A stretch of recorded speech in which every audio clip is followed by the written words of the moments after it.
Hai teman pemilih, apa kabar hari ini? Semoga selalu dalam keadaan sehat ya. Terima kasih sudah selalu mengikuti media sosial KPU Provinsi Jawa Tengah untuk mendapatkan informasi terkait dengan pemilu dan tahapan Pilkada serentak 2024 melalui channel terpercaya podcast KPU Jateng.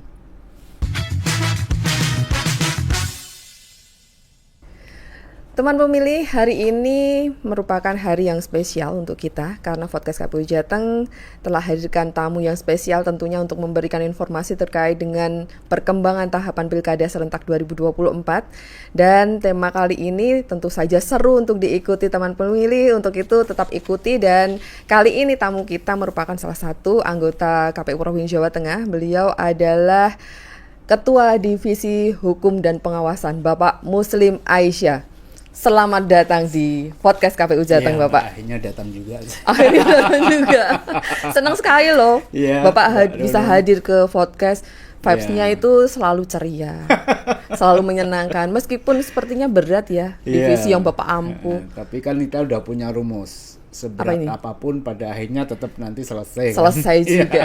Iya, tahapan pilkada juga sudah berlangsung sampai sejauh ini. Udah ketemu puncaknya. Ya. Kita udah semua melaksanakan pemungutan gitu. Warga masyarakat Jawa Tengah sudah nyoblos. Kondisi di Jawa Tengah bagaimana sih Pak? Ya, secara umum sangat baik ya, lancar ya, nggak ada berita-berita atau kabar-kabar yang itu merupakan situasi di lapangan misalnya mengarah ke konflik, mengarah ke perselisihan atau mengarah ke keberatan-keberatan itu sepertinya kita nggak melihat itu.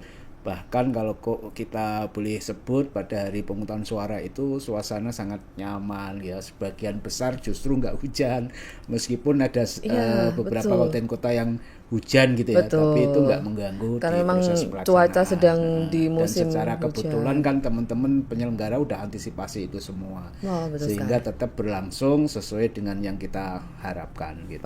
Secara umum aman, damai, lancar. Dan tagline KPU yang sering kita sampaikan bahwa pelaksanaan kita itu harus luwih becik luwih nyenengke itu setidak-tidaknya tergambar di pemungutan suara. Dan harapannya juga akan lebih becik luwih nyenengke untuk tahapan sampai dengan akhir berikutnya. Bahkan mungkin itu bisa menjadi semacam inspirasi setelah pilkada ini kita gelar ya. Jadi nanti keadaan masyarakat di seluruh Jawa Tengah, baik yang pilbub, pilwakot, dan kita yang gubernur itu, keadaan yang lebih menyenangkan itu bisa dihasilkan, bisa diwujudkan setelah pemimpin itu terpilih. Betul. Gitu. Sampai dengan saat ini, saat kita bertemu ini kan belum ada penetapan apapun dari KPU Provinsi Jawa Tengah. Sebenarnya sih Pak, proses apa lagi sih yang ditempuh oleh KPU Provinsi Jawa Tengah pasca pemungutan suara di TPS? Iya, pemungutan sudah ya, dan kemudian itu dilakukan proses penghitungan. Penghitungan kita tahu itu dilakukan juga masih di TPS. Karena itu berangkaian, begitu pemungutan selesai kemudian dilanjutkan penghitungan, dan setelah penghitungan itu kita lanjutkan dengan rekap. Inilah dari TPS itu kemudian dihitung jadi satu, nanti ada hasil di tingkat desa, ada hasil di tingkat kecamatan, kemudian nanti ada hasil di tingkat kabupaten, dan yang terakhir itu hasil di provinsi. Kalau yang pilgub ini berakhir di rekap di tingkat provinsi, tetapi kalau yang teman-teman pilbub ya, teman-teman KPU itu akan menyelesaikan dan finalnya di kabupaten kota masing-masing. Rekap di kabupaten. Hari ini Mbak Nunung itu sebagian besar ya itu proses rekapitulasi di tingkat kecamatan yang dilakukan teman-teman mereka itu sudah mulai selesai. Kemudian masuk perhitungan di tingkat kabupaten. Kalau dari sisi jadwal sih masih sampai tanggal 6 ya, tetapi masih cukup panjang. Kita sudah dapat informasi bahwa teman-teman akan menyelesaikan setidaknya ini hari tanggal 2 ya. Betul. Mungkin 3 sampai 4 itu teman-teman kabupaten kota udah selesai. Dan mereka sudah bisa menetapkan hasil pilbubnya masing-masing begitu rekap di tingkat kabupaten selesai. Baru yang nanti giliran kita yang provinsi itu akan melanjutkan rekap yang sudah dilakukan teman-teman di tingkat kabupaten kota itu untuk rekap akhir di tingkat provinsi untuk pilkada gubernurnya. Gitu Mbak Nun. Meskipun hasil sudah berjenjang ke atas, untuk penyelenggara di bawah masih tetap mengikuti atau sudah selesai nih Pak? Ya, mereka masih harus menuntaskan sesuai dengan masa kerjanya ya. Selain itu, bagi misalnya teman-teman KPPS yang sudah rampung, misalnya pemungutan dan penghitungan, memang dia secara aktivitas sudah selesai dan nanti pada akhirnya dia mengakhiri masa tugasnya gitu ya, apalagi nggak ada PSU ya yang digelar oleh TPS. Dan itu masih mengkaitkan teman-teman KPPS, begitu juga nanti teman-teman PPS, teman-teman PPK, begitu kewajiban utamanya itu sudah selesai, paling dia hanya menyelesaikan proses-proses administrasi, menyusun laporan, nanti kemudian menyelesaikan administrasi yang menjadi kewajibannya, sampai benar-benar nanti pemilu pilkada kita di tingkat gubernur, tahapannya berakhir, dan juga itu mengakhiri masa tugas teman-teman badan ad hoc. Kira-kira begitu Mbak Nunung. Berarti masih tetap mengikuti dan masih berlanjut sampai dengan kan nanti misalnya ada sesuatu yang dalam tanda petik di akhir muncul misalnya ya, ada sengketa misalnya kayak gitu, yang bisa jadi bisa jadi bagian sengketa ini memang munculnya di akhir, dan sengketa itu ya kadang-kadang itu menjadi semacam saluran resmi atau mekanisme hukum yang memang disediakan bagi pihak-pihak yang memang di dalam proses pemilu kita ini, pilkada kita ini, menyampaikan keberatan atas hasil yang kita sudah tetapkan. Sebenarnya Pak, untuk penyelenggaraan pemilu maupun pilkada, terutama di pilkada seperti yang saat ini masih berlangsung, ketika ada sengketa, ini menjadi suatu hal yang wajar atau sebenarnya ada apa sih gitu sampai ada sengketa gitu. Soalnya ketika kita mendengar kata sengketa itu, yang tersiratkan langsung hal-hal yang negatif gitu. Betul sekali. Saya kira di era demokrasi yang terbuka seperti ini gimana? Ya, saya kira itu sesuatu yang wajar ya kan. Pada awalnya kan kita memahami bahwa pilkada pemilihan itu kan memang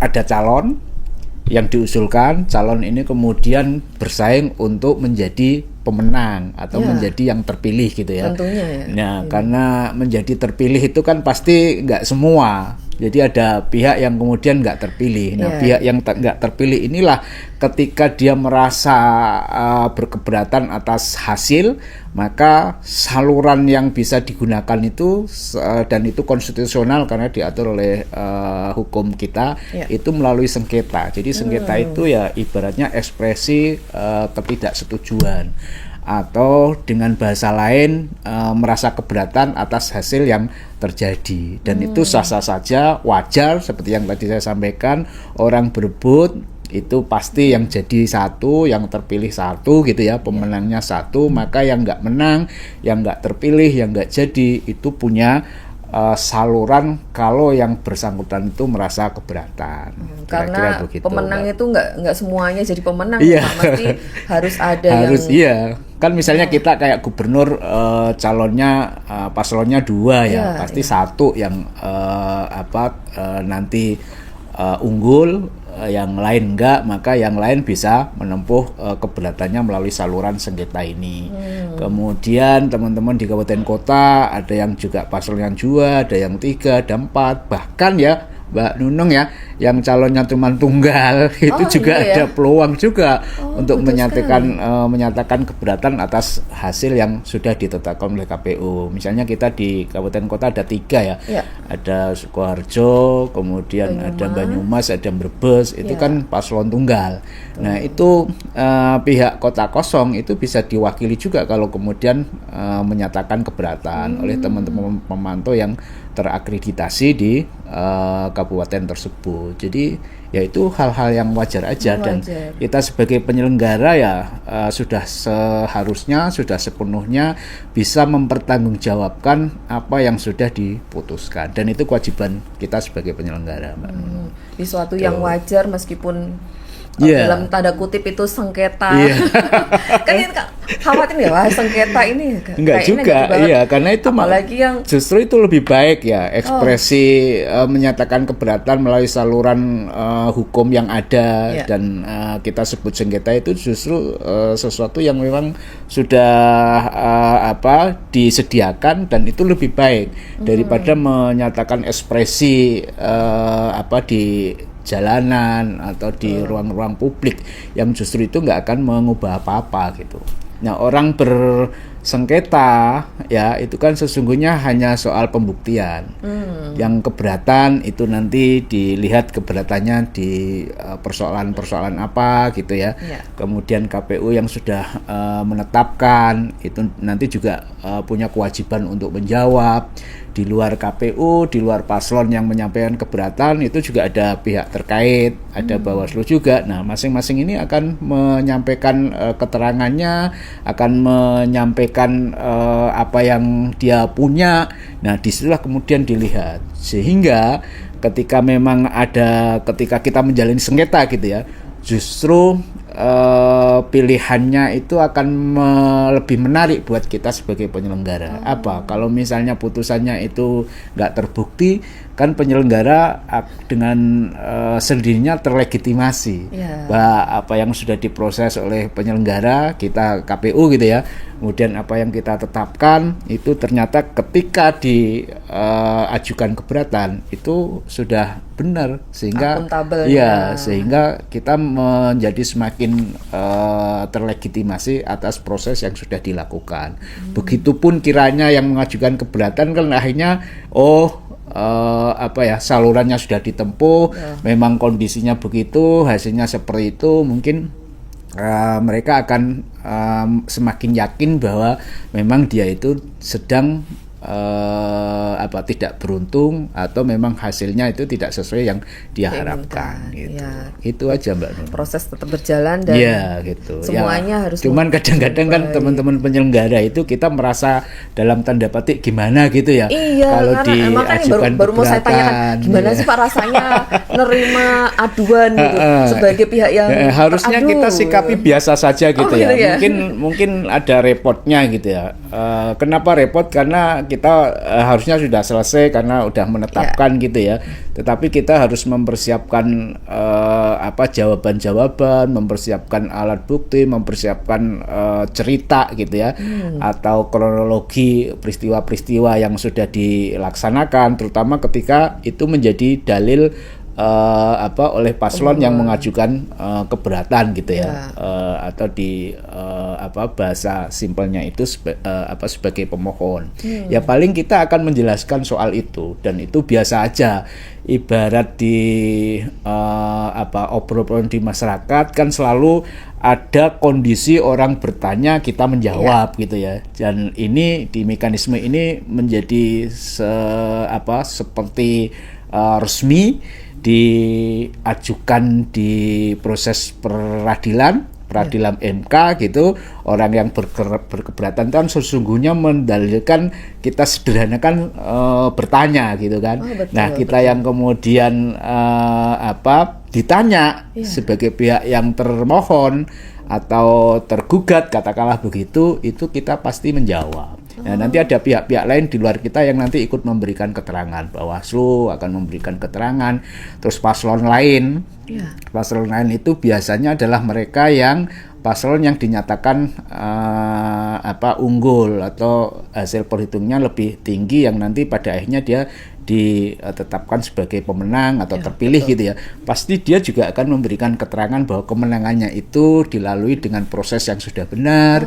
Kemudian Bawaslu bahwa sebagai bagian dari penyelenggara yang ngawasi itu memang selama proses pengawasan itu sudah terjadi atau terlalui sesuai dengan ketentuan yang ada. Biasanya seperti itu. Sepositif ini bahwa menerima meskipun Iya, kan ada yang tadi saya katakan kan, meskipun kita repot, sesungguhnya kita harus enjoy gitu. Atau justru untuk mengatakan enjoy itu ya kita ya nggak apa-apa, kita suka aja gitu. Kalau orang mengajukan keberatan, mengajukan gugatan gitu. Soal repot kan ya memang tugas kita kan memang selalu repot kan. Karena gimana kita mempersiapkan pelaksanaan tahapan yang ujungnya itu cuman selesai sehari, ya kan? Pemungutan, penghitungan itu kan terjadi hanya sehari. Tetapi gimana kita mempersiapkan proses sampai puncak satu hari itu, mulai dari kita merencanakan kegiatannya, menyediakan anggarannya, nanti pertahapan, data pemilihnya, kemudian membuka proses pendaftaran, setelah itu ada kampanye yang sangat panjang gitu ya, belum lagi soal logistik, mulai dari kita merencanakan, menetapkan logistik apa aja yang kita harus buat, setelah itu ya kemudian kita distribusikan. Ini kan persiapan yang sangat panjang. Dan saya kira bagi kita, kalau misalnya hari ini pemungutan, penghitungan serta rekap selesai yang kemudian ditetapkan, itu sesungguhnya kalau diajukan pihak lain sengketa karena ada keberatan, itu tinggal menyisakan satu proses lagi.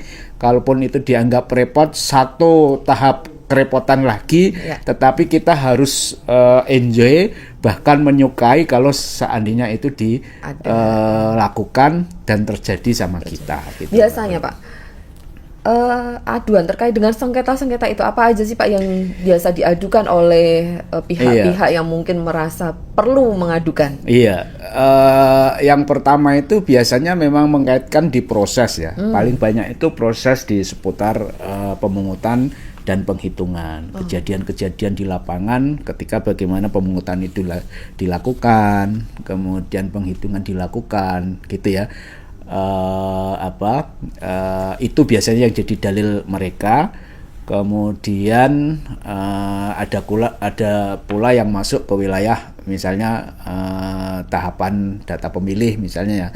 Bagaimana data pemilih itu kita proses. Ada pula yang menyangkutkan soal kampanye dan serba-serbinya, gimana kampanye itu dilakukan. Kalau yang menyangkut ini biasanya nyerempet-nyerempet ke persoalan politik uang dan sebagainya gitu ya, sampai ke soal mekanisme di pencalonan. Kalau di pencalonan ini hampir jarang, tetapi kalau itu menjadi bagian yang disoal itu biasanya menyangkut soal apakah paslon yang hari ini mengikuti itu sah atau tidak sah, MS atau TMS. Padahal kan prosesnya udah selesai gitu ya. Nah, tapi itu hampir jarang, tetapi kalau itu ada, itu biasanya sangat menentukan. Nah, kalau pengalaman kita di Jawa Tengah itu karena memang yang namanya orang mengajukan keberatan sengketa itu sesungguhnya secara ketentuan itu ada syarat minimalnya ya. Selisih perolehan itu ada syarat pengajuannya itu ada. Misalnya di gubernur kita ini Jawa Tengah yang penduduknya di atas 12 juta, itu secara ketentuan itu kita selisihnya itu paling banyak gitu ya, atau paling banyak atau apa ya nyebutnya. Jadi ada batasnya, dia selisihnya itu tak lebih dari 0,5% misalnya. Jadi kalau selisihnya di atas itu, sesungguhnya secara ketentuan itu dia udah melampaui syarat, atau dia sudah nggak memenuhi syarat gitu ya. Karena selisihnya 2% atau 3%, 4% itu kan banyak. Padahal syarat untuk menyampaikan keberatan itu selisihnya cuma 0,5% untuk penduduk kita yang yang lebih dari 12 juta itu. Gitu, Mbak. Kalau di kabupaten kota sangat variatif ya, karena memang syarat itu kan mengikuti jumlah penduduk, kemudian jumlah pemilih yang ada di situ di masing-masing. itu sangat variatif. Untuk yang misalnya kota gitu ya, kota itu dia bisa paling banyak 2% misalnya. Makin banyak penduduknya itu makin sedikit perolehan prosentasenya. Nah, kalau kita concern kembali ke pilgub kita Provinsi Jawa Tengah, itu selisihnya ya paling enggak antara paslon 1 dengan paslon 2 itu 0,5 itu. 0,5. Iya, kalau lebih dari itu berarti dia udah melampaui dan secara ketentuan itu sudah tidak memenuhi syarat. Tapi kan orang berkeberatan itu masih di samping melihat selisih itu, mungkin ya hal-hal yang terjadi di lapangan itu bisa menjadi bahan gitu. Betul sekali. Oleh pihak yang mengajukan keberatan itu. Sebenarnya untuk menghadapi, tentunya kan sudah termitigasi sejak awal. Iya, Mbak. Apa saja nanti yang akan terjadi dan kemungkinan. Ini jauh sebelumnya, sebelum proses sampai dengan pemungutan suara itu, apakah sudah ada antisipasi atau pencegahan begitu, Pak? Iya, sebagai penyelenggara itu harus kita lakukan ya. Jadi kita itu punya skema mencegah, skema mengantisipasi gitu, kemudian skema menyelesaikan. Mencegah itu artinya hal-hal yang biasanya terjadi atau yang sering terjadi, karena kan ini dari pengalaman pemilu ke pemilu, pilkada ke pilkada, kan kejadian-kejadian di waktu itu biasanya hampir mirip ya. Artinya nggak jauh-jauh dari yang sudah pernah terjadi gitu lah. Karena saking ini Pak, saking apalnya gitu. Bukan hanya saking apal, tapi tahapannya kan ya sama gitu ya, sama yang namanya pemungutan penghitungan suara, yaitu dia berkutat soal logistik yang ada di TPS, dia berkutat terhadap keabsahan pemilih, dia berkutat terhadap kesalahan-kesalahan di proses pemungutan, di proses penghitungan, sehingga itu yang kemudian kita upayakan, kita cegah di awal. Jadi kita lakukan mitigasi, sudah ketemu nih kejadian yang biasa terjadi, kalau bisa itu dicegah dengan cara apa? Dengan cara tindakan, pensikapan agar itu nggak terjadi. Kira-kira begitu, Mbak. Nah, ketika itu terjadi misalnya, kita masuk ke fase antisipasi. Antisipasi itu kalau itu terjadi gimana supaya masih dalam koridor ketentuan yang ada gitu ya. Kalau misalnya itu sudah melampaui ketentuan yang ada, maka itu harus kita selesaikan. Karena situasi di lapangan, Mbak Nunung ya, itu kalau diure, dirunut, pasti ada jalan keluarnya. Nah, jalan keluarnya inilah yang kemudian para pihak di lapangan itu, kalau menyangkut peristiwa di TPS, ada KPPS, ada pengawas TPS, ada saksi-saksi, pemantau gitu ya.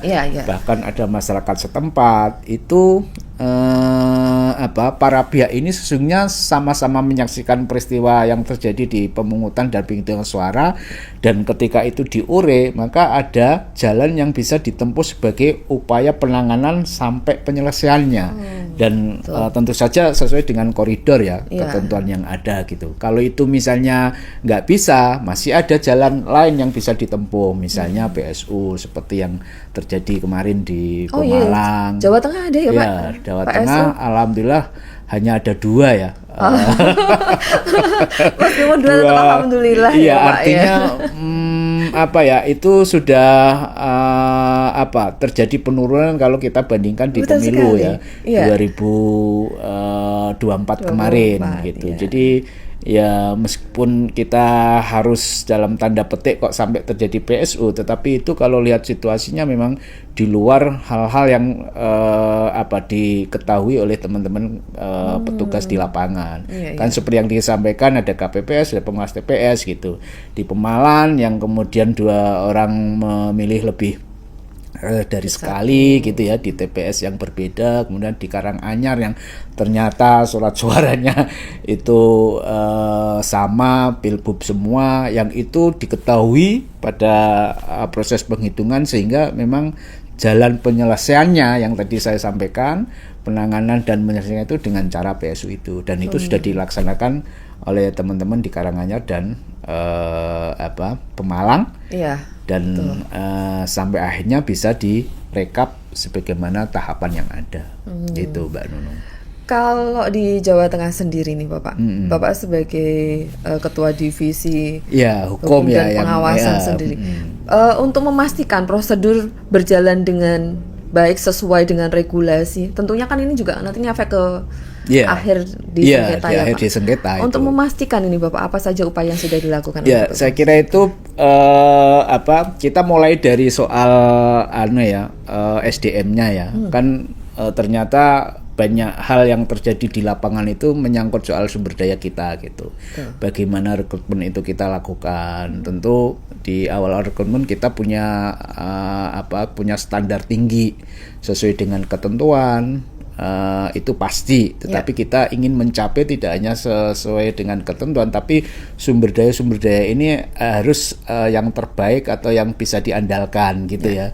Karena ini banyak ya, tentu saja dalam pelaksanaannya ada hal-hal yang mungkin dalam tanda petik itu nggak tercapai profiling sumber daya yang kita rekrut. Tetapi kita juga kemudian tidak berhenti di situ. Kalau memang komposisi KPPS yang 7 orang yang mestinya itu secara sumber daya itu memadai semua, tapi karena situasi di lapangan nggak dapat, maka kita harus ganti dengan cara membitnek mereka lebih gitu ya. Gimana yang tadi misalnya ini umurnya sangat muda gitu, menghadapi situasi di lapangan, kompleksitas teknis yang harus dilakukan, itu kita harus kuatkan dengan pemahaman. Bukan hanya dikuatkan, tetapi juga ada trik-trik dalam arti bagaimana dia mengingat hal-hal yang yang rentan supaya itu nggak terjadi misalnya. Jadi bintek-bintek itu sudah secara khusus mengarah ke situasi-situasi yang memang di dalam situasi yang berjalan semua ada mekanisme prosedur, tetapi hal-hal yang itu jangan dilupakan, misalnya itu kita tanamkan ke mereka gitu. Itu di aspek kita ya. Sumber daya yang tersedia sama binteknya, tetapi kan ada faktor lain. Faktor lain itu misalnya pemilih yang sesungguhnya itu ketika kita bayangkan normal-normal saja itu mestinya nggak akan ada kesalahan yang ditanggung oleh pemilih. Itu ya, misalnya bawa KTP, bawa identitas diri, termasuk itu ya Pak, menerima surat bawa suara pemberitahuan 2 tapi surat sama, suara itu kan 2 juga sama pemilih, itu kan pemilihnya mestinya ya sebagai orang yang menerima itu sesungguhnya dia bisa bertanya, kok saya dapatnya sama gitu, gimana ini gitu. Kalau katakanlah KPPS dianggap di situ nggak melihat gitu ya, atau nggak cermat atau kelewat gitu.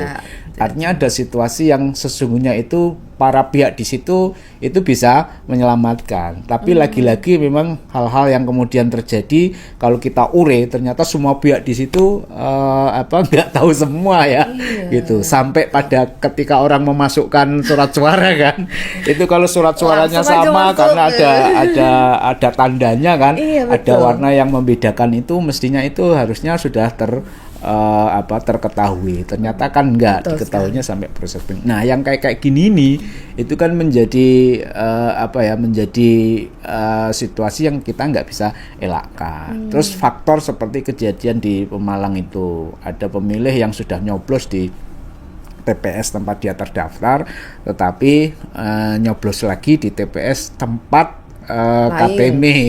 KTP-nya ya, kebetulan dia sedang sudah mengajukan pindah domisili, sehingga dia ke TPS tempat KTP yang pindah itu. Nah, kayak gini ini sesungguhnya pertanyaan kita itu apakah pemilihnya itu inisiatif gitu sudah pengen Pak, satu nggak cukup. Soal pingin itu kan berarti harus kita dekati dengan perasaan dia. Pengennya itu memang diilhami dari pengetahuan yang dia dapat gitu ya, atau ada faktor X, faktor lain yang mendorong dia harus menggunakan hak pilih gitu. Nah, di luar faktor-faktor itu kan orang milih itu ada prosedur ya, ada bukti bahwa dia sudah memilih misalnya, nyelupin jari tinta ke jari misalnya. Bagi orang yang memilih tentu pasti kalau prosedur itu dijalani itu ya, pasti sudah ada tanda itu di jarinya, sudah menyelupkan tinta itu. Nah, kalau ini nggak terperiksa di TPS yang dia mau milih lagi itu, kan sampai sedemikian rupanya gitu. Betul. Atau sudah diperiksa tapi gambarannya itu nggak ada celupan tinta, kan bagi petugas mungkin ya bener nih belum pernah nyoblos di TPS gitu ya. Betul. Sehingga ketika petugas memahami dia punya KTP, kategorinya itu diperbolehkan oleh ketentuan, sehingga tanpa ada kecurigaan, tanpa berpikir lain, akhirnya diberi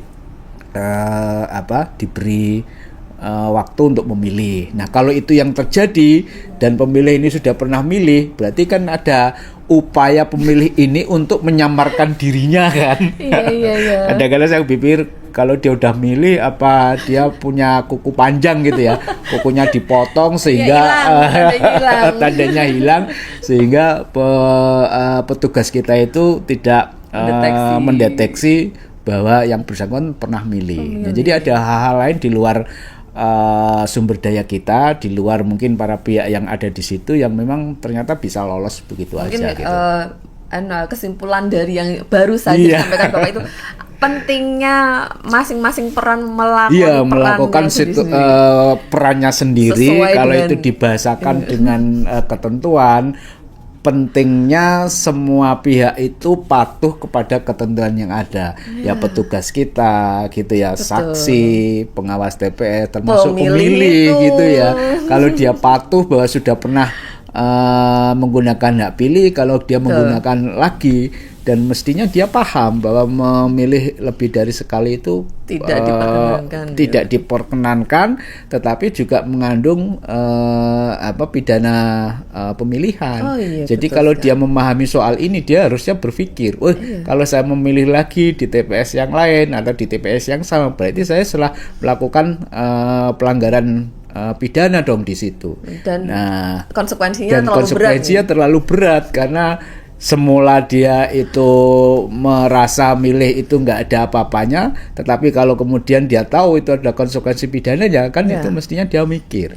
Di C pemberitahuan itu Mbak Nunung itu sudah ada tuh tulisan bahwa yang memilih lebih dari sekali itu diancam pidana. Mungkin itu juga nggak terbaca ya, atau sudah terbaca tetapi dalam tanda petik mungkin dia ada semangat lain.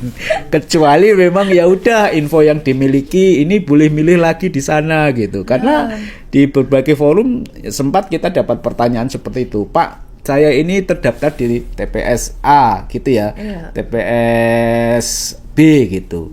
Tapi karena saya sudah pindah di domisili baru, apakah saya berarti boleh lagi milih di TPS tempat saya pindah itu? Itu pertanyaan itu mengalir begitu saja gitu. Betul. Nah, kalau ada kondisi begitu ya, Pak? Kalau ada pertanyaan seperti itu kan berarti ada gambaran masyarakat itu satu pengetahuannya itu yang kayak gitu itu boleh gitu karena merasa sudah pindah gitu.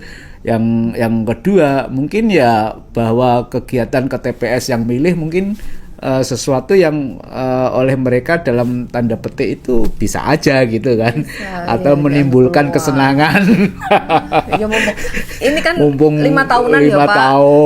Tahun besok belum ada lagi, ada lagi nanti 5 tahun lagi. Tapi masih jauh ya. Tapi dari pertanyaan itu saya kemudian berpikirnya ya berarti pemilih itu sedemikian rupa harus dijelaskan secara detail bagaimana sesungguhnya haknya dia di dalam menggunakan hak pilih. Kalau sudah jadi makna dia terdaftar di DPT, makna kalau dia punya KTP baru pindahan, makna dia menggunakan hak pilih. Mungkin hal-hal seperti ini memang lebih substantif harus masuk ke pengertian itu kepada pemilih gitu. Pendidikan pemilih yang nantinya harus berjalan gitu, meskipun tidak ada pemilihan atau pemilih. Itu yang mungkin nanti PR berikutnya yang memang harus kita dorong supaya pemilih itu memahami konsekuensi dari dia didaftar di DPT, kemudian konsekuensi dia pindah menjadi DPTB atau pemilih pindahan, konsekuensi dia tidak ada di DPT, tidak ada di DPT,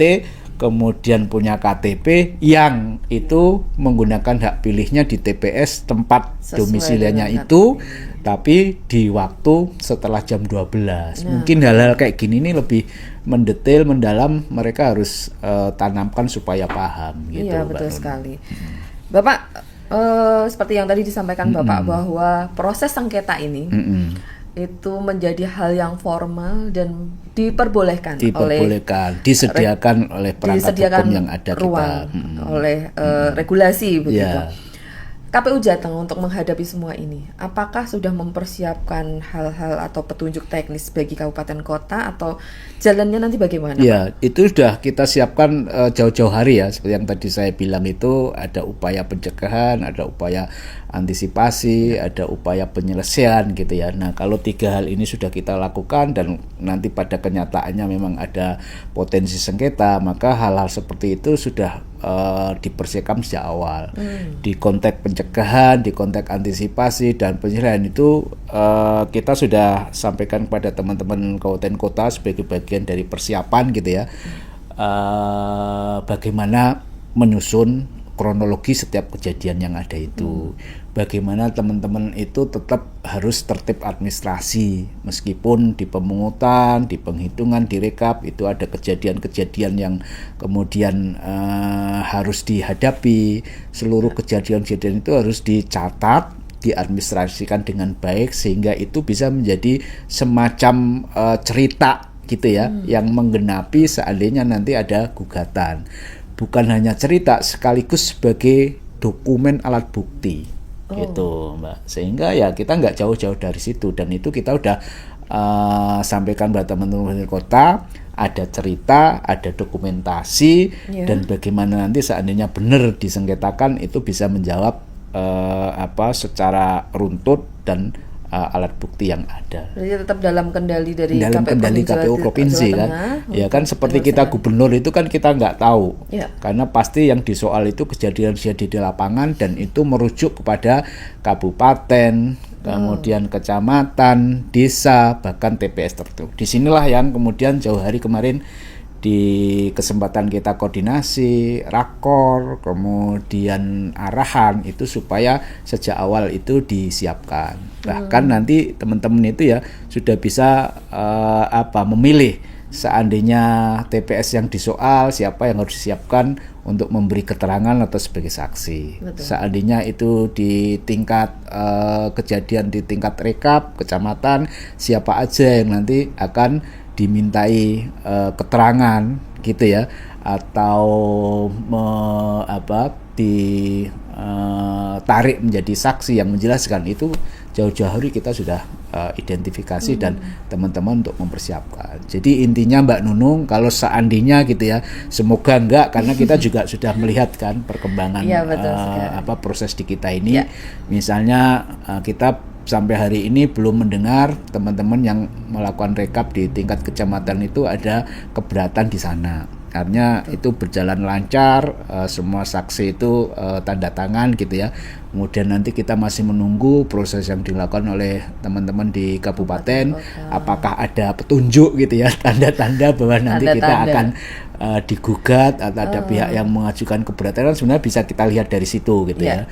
Kemudian nanti terakhirnya kita di provinsi. Nah di provinsi kan masih kita akan gelar sampai tanggal 7 besok.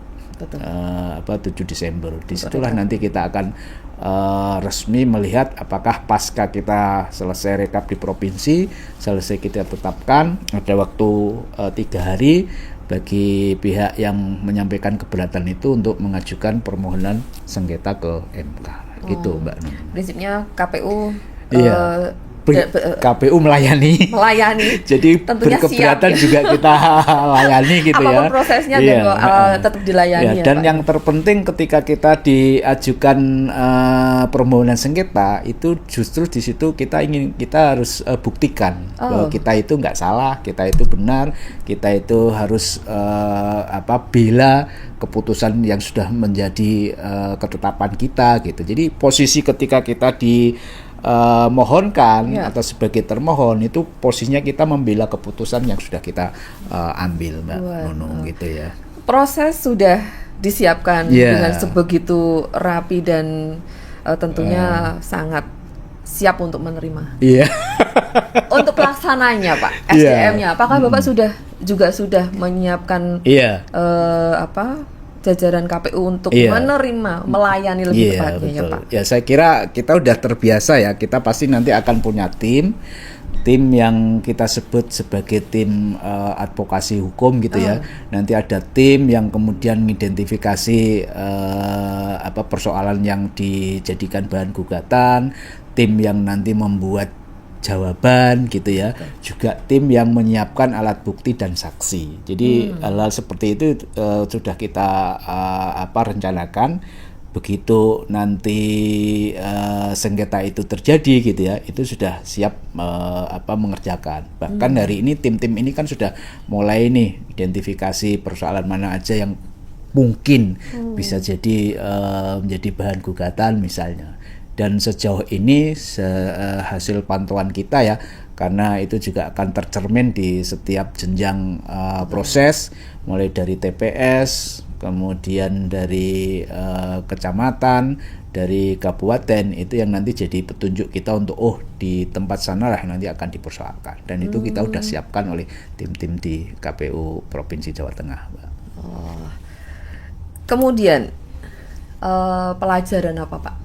Dari tahun ke tahun, dari pemilu ke pemilu, sepertinya Bapak juga sudah tidak asing lagi dengan yang namanya sengketa. Gitu. Ya, saya kira pelajarannya banyak ya. Jadi kalau untuk mengatakan misalnya sebagai penyelenggara itu kita memang harus berusaha menghindari adanya sengketa gitu ya. Tetap terhindari ya Pak? Iya, memang itu menjadi bagian menghindari. Yang menghindari itu artinya bukan menghindar tidak lari gitu ya. Tapi menghindari itu dengan jalan bagaimana kita menjalankan segala proses ini sebaik-baiknya. Basis kita kan hukum ya. Jadi bagaimana berupaya seluruh tahapan ini dilaksanakan sesuai ketentuannya, sesuai keadaannya, dan itu yang membuat keputusan kita itu yang bercermin dari situasi itu. Itu yang kita katakan bentuk menghindari orang berkeberatan.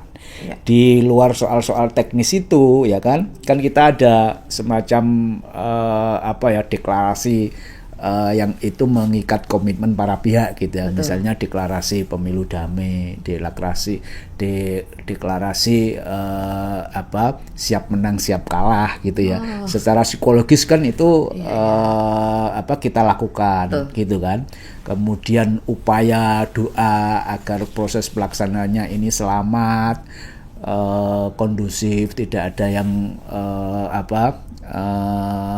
mengalami persoalan kan, itu sebagai upaya, itu bentuk bagaimana kita sesungguhnya menghindari ini. Tetapi kan akhirnya akan terjawab oleh situasi gitu. Misalnya Mbak Nunung ya, ketika berharap menang tapi kemudian ternyata nggak sesuai yang diharapkan, itu kan cuma dua hal, apakah menerima atau kemudian tidak menerima. Nek tidak menerima berarti mengajukan keberatan, ada upaya gitu. Kalau sudah menerima, apapun hasilnya diterima gitu. Meskipun demikian, orang yang tidak menerima itu masih dibenarkan oleh ketentuan kita itu. Nah, di tingkat inilah sesungguhnya Mbak Nunung, nanti kalau kita sudah berusaha menghindari sengketa, maka ketika disengketakan kita nggak lari, ya kita hadapi. Menghadapi inilah sebagai bentuk pertanggungjawaban aktivitas yang sudah kita lakukan. Itu satu semacam spirit yang kita lakukan. Tapi spirit yang kedua kita balik, Mbak. Gimana? Digugat digugat memang nggak enak ya, karena repot. Iya betul sekali. Iya, karena harus mempersiapkan segala sesuatunya, butuh waktu, butuh energi, butuh ini. Tetapi kalau kita itu hanya berhenti di soal kerepotannya itu, nanti kita akan menjalaninya itu tidak dengan enjoy. Maka kalimat berikutnya itu harus kita terapkan di situ. Apa itu? Ya, digugat memang nggak enak, tapi gue suka gitu misalnya. Ini kayaknya nanti akan nempel di mana ya, di dindingnya siapa ini nanti kayaknya. Dan satu lagi juga, ini kadang-kadang yang saya itu secara kebetulan itu berpikir gitu ya. Jadi jangan-jangan gitu ya, digugat atau tidak itu hanya menyangkut pikiran kita. Oh. Iya kan? Jadi kalau kita berpikir digugat, nanti kemudian gugatan itu ternyata nyata ada gitu ya. Tapi sebaliknya, kalau kita berpikir nggak ada gugatan, nggak ada gitu ya. Maka itu juga bisa yang terjadi nggak ada gugatan. Maka dalam konteks ini gitu ya, jangan-jangan ada tidaknya gugatan itu karena pikiran-pikiran kita. Berarti ini sedang mengafirmasi diri sendiri bahwa ada gugatan nggak Pak? Kalau itu pertanyaannya, maka kita lebih baik mengatakan tidak ada gitu ya. Ada. Tapi kalaupun ada gugatan, ya itu tadi berlaku tadi pelajaran-pelajaran yang berikutnya. Betul. Berusaha menghindar, tapi kalau ada kita nggak lari, harus bertanggungjawabkan gitu ya. Kemudian kita repot gitu, tetapi kita harus balas dengan ya kerepotan itu tetap harus disukai gitu ya. Nah yang terakhir ini sebagai jalan yang katakanlah belajar dari energi alam semesta, karena kadang-kadang yang kita pikirkan itu kan terjadi, maka yang kita pikirkan sebaiknya adalah yang kita nggak inginkan, nggak usah ada sengketa gitu. Dan saya itu juga melihatnya sepanjang proses ini nada-nada kesana sepertinya belum muncul. Mudah-mudahan itu menjadi pikiran-pikiran kita ini, nggak ada sengketa sehingga nanti nggak ada sengketa. Dan perlu Mbak Nunung tahu selama proses kita di Pilgub Jawa Tengah ya 2003, 2008, 2013 dan yang terakhir 2018 itu memang proses di Pilgub kita ini tidak ada sengketa. Dan ini 2024 melihat situasi kayak gini, mudah-mudahan tradisi tidak ada sengketanya itu akan tetap kita bisa pertahankan sesuai dengan pikiran kita tadi ya. Nggak ada sengketa, nanti nggak terjadi sengketa. Betul gitu sekali. Tetap positif. Ya, tetap positif thinking. Gitu. Tapi kalaupun ada sengketa juga itu positif untuk kita tentunya. Harus kita hadapi. Makanya kita harus naik berikutnya ya. Oke, ada sengketa, mari kita buktikan supaya orang publik semakin tahu bahwa kita ini memang sudah benar menjalankan proses pilkada ini gitu. Aku nggak suka sengketa, tapi aku gimana Pak? Sengketa memang repot, digugat memang gak enak. Tapi gue suka gitu Mbak Nunung. Bapak terima kasih. Sama-sama Mbak Nunung. Positif untuk kami. Selain ilmu yang diberikan, kami berharap Bapak masih bisa hadir lagi di podcast KPU Jateng untuk memberikan pastilah semangat, memberikan motivasi dan tentunya ilmu-ilmu yang dan memberikan pengalaman-pengalaman ini kepada masyarakat bahwa yang ada proses belajar yang terus-menerus harus kita lakukan dan yang penting semakin kesana nanti semakin lebih baik gitu ya. Semakin kesana semakin menyenangkan gitu. Tentunya Pilgub Jateng 2024 luweh becik, luweh nyenengke. Sekali lagi terima kasih Bapak, sehat selalu, lancar sampai akhir tahapan Pilgub Jateng 2024.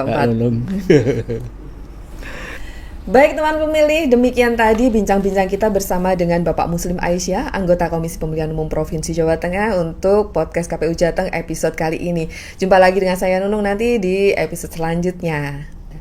Podcast KPU Jateng terupdate bersuara kepemiluan.